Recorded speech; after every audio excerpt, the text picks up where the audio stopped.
Estás escuchando en diferido Voces Propias en la Z.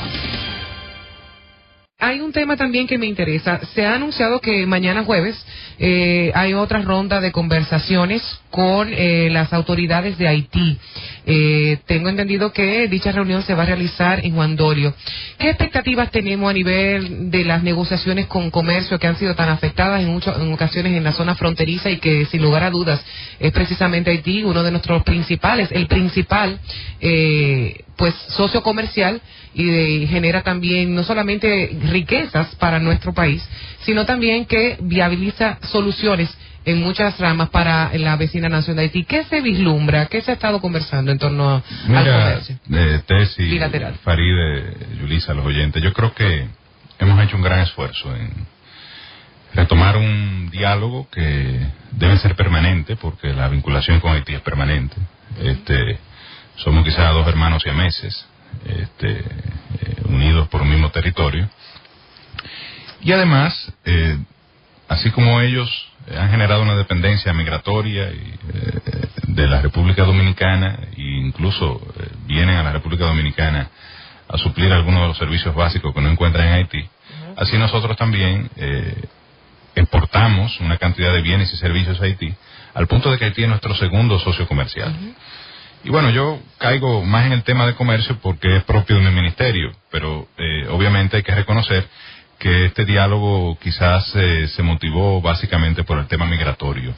Y qué bueno que fue así, porque permitió que la República Dominicana también ordenara un tema que estaba pendiente desde hace muchísimos años. Manga por hombro. Correcto. Tuvimos que esperar esta sentencia del Tribunal Constitucional para ponernos manos a la obra, ¿no? Y cumplir incluso con un mandato de la propia Ley General de Migración, que era establecer el plan de regularización de extranjeros.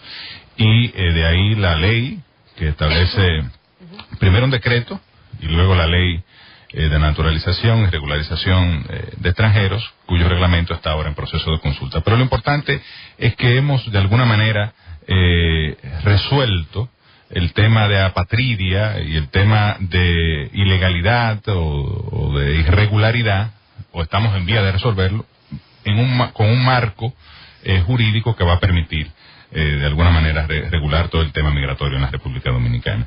Y eso, primero, mejora y hace mucho más viable la relación con Haití. Segundo, es la mejor forma de defender el interés nacional y nuestra integridad como país y como nación desde el punto de vista migratorio, regulando la manera de acceder a la nacionalidad dominicana. Y tercero, cumplimos con un mandato de la comunidad internacional, o un pedimento, perdón, de la comunidad internacional, porque obviamente todo esto bajo el ejercicio soberano, ¿no?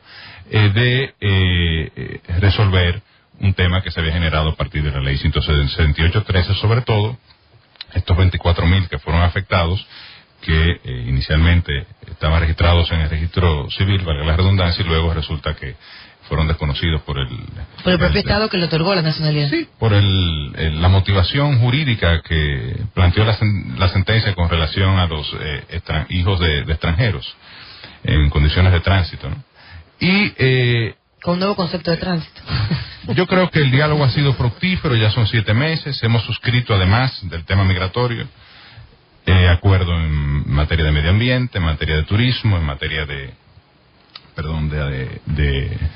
seguridad, en materia de aduanas, en materia de agricultura. Hay un protocolo para la comercialización avícola, que también fue objeto de un debate inicial, a propósito de que Haití nos acusaba inicialmente de que los pollos y los huevos dominicanos estaban, hubo una previsión a partir de una medida fitosanitaria por la presumible presencia de la H1N1, que después se demostró que no estaba presente no solo en la República Dominicana, sino tampoco en Haití. Es decir, la isla pero también no solamente estaba libre. Eso, señor ministro, también hemos visto situaciones en que el gobierno haitiano, por quizás presionar por una vía para obtener otras cosas, la ha emprendido contra los envases, la ha emprendido con otros productos. La mayoría de los casos son intereses comerciales. Lógico.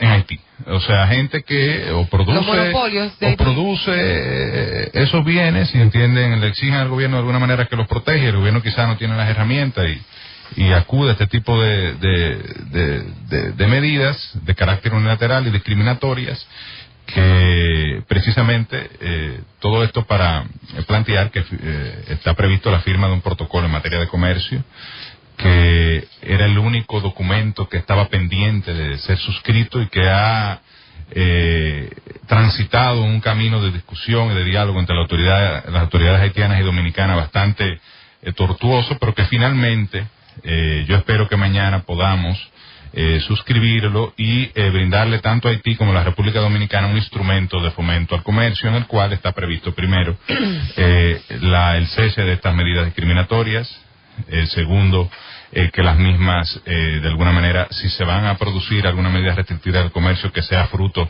primero de una comunicación previa entre las partes y una discusión, y luego el tema de regulación de los puntos comerciales. Todo esto va a ser parte de un documento que estaremos suscribiendo mañana y que va a sentar las bases, yo creo, a lo que sería la formalización del comercio entre Haití y la República Dominicana, porque así como Haití es nuestro segundo socio comercial, hay que reconocer que entre el 50 y el 70%, depende del sector del comercio, se realiza en la informalidad. ¿Sigue operando sin ningún tipo de problema los mercados bilaterales? Sí, hasta ahora los mercados, sobre todo el de Dajabón, hay mercados que funcionan también en Jimaní, pero el mercado más importante es el de Dajabón y funciona sin mayores inconvenientes. Ya.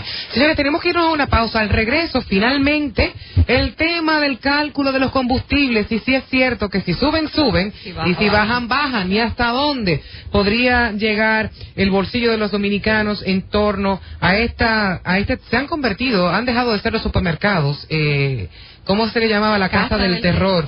Ahora se espera cada fin de semana. ¿Por qué esta variación de los precios de los combustibles? ¿Se maneja realmente o se aplica la ley como se contempla? ¿Y hasta qué punto podríamos nosotros ver un galón de gasolina a 300 pesos, como lo ha estado conversando el ministro de Industria y Comercio, que sería catastrófico para la República Dominicana? Así que en solo instantes tendremos la oportunidad de que todos los oyentes también puedan compartir sus inquietudes con el ministro de Industria y Comercio, que está con nosotros. Regresamos en solo instantes. Voces propias en la Z. Voces propias en la Z. Bien, amigos, continuamos en Voces Propias en la Z. José del Castillo, ministro de Industria y Comercio. Nuestras redes sociales, señor ministro, están muy interesadas en saber la situación del sube y baja de los combustibles, que sí es cierto que si suben, suben, y que si bajan, bajan. Bueno, lo primero es decir que, como todos sabemos, la República Dominicana no produce petróleo, está sujeta a las importaciones de este bien, que además es esencial en la vida de los dominicanos y de todos. Yo decía ayer en un programa de televisión que estuve, y lo he dicho muchas veces, que mediciones del Banco Central establecen que el 40% de los bienes y servicios de la economía son afectados cuando se produce un incremento o una rebaja en el precio de los combustibles. Y lo cierto es que en las últimas semanas y meses ha habido situaciones en el escenario internacional que han afectado la cotización de los precios del petróleo. Y yo creo que ahora hay una herramienta muy generalizada que una buena parte de la población tiene acceso, que es el Internet. O sea, ya nada es un secreto, ni mucho menos. Yo recuerdo que cuando fui designado viceministro de Energía y Minas, con Manolito García, una persona que aprecio mucho, yo le decía: Manolito, lo que hay que decir la verdad, lo que hacemos. O sea, no es posible, y es lo que hacemos, que el gobierno dominicano subsidie el precio de los combustibles y la población no esté enterada de ese tema. Y mucho tiempo eso se manejó como una especie de halo de misterio. Sí. Y ya desde hace tiempo, desde esa gestión, pues hemos venido comunicando lo que hacemos. Faride, tú me preguntabas qué influye en los precios de los combustibles, y yo te voy a decir todo. Es decir, si Putin quiere invadir Ucrania porque entiende que ese es el patio de Rusia, eso tiene un efecto en los precios internacionales de los combustibles, porque pasa un gasoducto que es el que suple toda Europa. si la organización pro Estado Islámico de Irán, de Irak y Siria, Irán, si los Al-Qaeda, estos que ahora han generado una revolución interna en Irak, inicia un proceso de conflicto en el Medio Oriente, específicamente en Irak, que es el segundo productor mundial de petróleo, y eso tiene un impacto en los precios de los combustibles. Que hay ahora mismo una situación Pero de una guerra civil entre rebeldes y obviamente ellos no han podido pasar al sur de Irak. Y eso un poquito le ha quitado presión porque se ha visto como que no tienen la capacidad de hacerlo. Pero inmediatamente, que Dios no quiera, eso se produzca, pero son cosas que no controlamos. Pues entonces tú vas a tener un impacto en los precios. O sea, elementos naturales, como un fenómeno, un huracán que va al Golfo de México, o el terremoto que ocurrió en Japón y que afectó el tema de las plantas de energía nuclear. A partir de ahí Japón renuncia y muchos de los países desarrollados usan energía nuclear y se deciden por el gas natural. Eso produce un impacto en los precios. O sea, pero ¿cuántas cosas es sensible entonces? Todo, pero yo lo que es un tema de un producto que se comercializa en un mercado especulativo, decía el presidente Fernández, lo dijo muchas veces, pero es algo que repetía de otros analistas internacionales.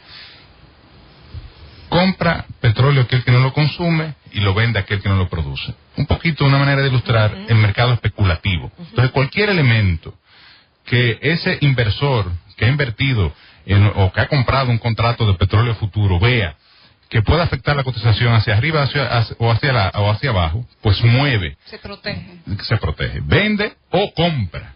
Pero Cuando uno pensaría, hay aumento de los precios. Entonces, lamentablemente, es algo, lo que te quiero ilustrar con esto. Hay muchas causas exógenas, pero por ejemplo... Que no controlamos los precios.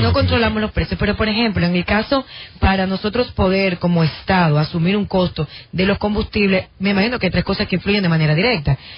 ¿Cómo va el barril de petróleo, que está influenciado definitivamente el alta y los derivados?